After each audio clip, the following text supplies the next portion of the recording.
నారాయణపేట జిల్లా మక్తల్లో ఏసీబీ అధికారులు దాడులు నిర్వహించారు. ఓ వ్యక్తి నుంచి 20,000 రూపాయల లంచం తీసుకుంటుండగా సీఐ చంద్రశేఖర్ ను ఏసీబీ అధికారులు పట్టుకున్నారు. రేప్ కేసు విషయంలో సంధ్యా వెంకట్రాములు అనే వ్యక్తి సీఐ చంద్రశేఖర్ ను సంప్రదించాడు. దీంతో అతని వద్ద 20,000 లంచం తీసుకుంటుండగా ఏసీబీ అధికారులు పట్టుకున్నారు.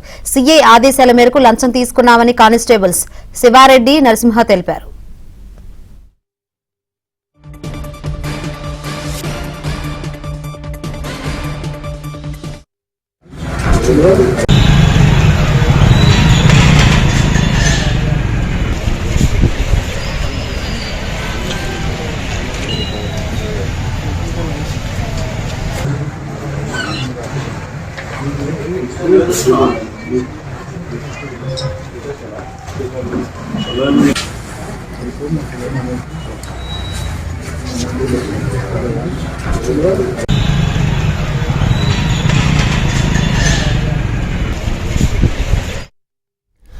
లంచం తీసుకుంటుండగా కానిస్టేబుల్స్ ను ఏసీబీ అధికారులు పట్టుకున్నారు. మరిన్ని వివరాలు అందించేందుకు మా ప్రతినిధి బసవరాజ్ సిద్ధంగా ఉన్నారు. బసవరాజ్, ఈ కానిస్టేబుల్స్ పై ఏమైనా చర్యలు తీసుకునే అవకాశం ఉందా?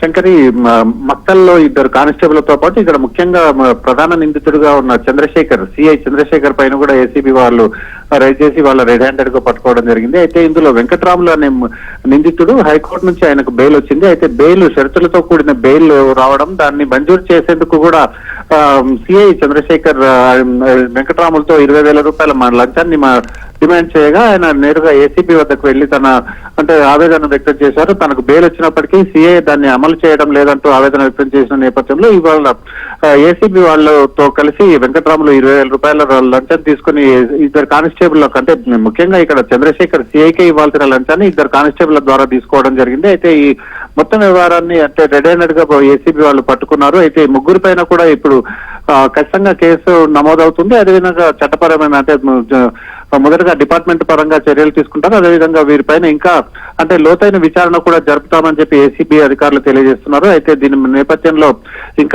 ఇంకా పూర్తి వివరాలు సాయంత్రానికి ఏసీబీ అధికారులు వెల్లడించే అవకాశం ఉంది. Shankari, right, thank you Basavaraju.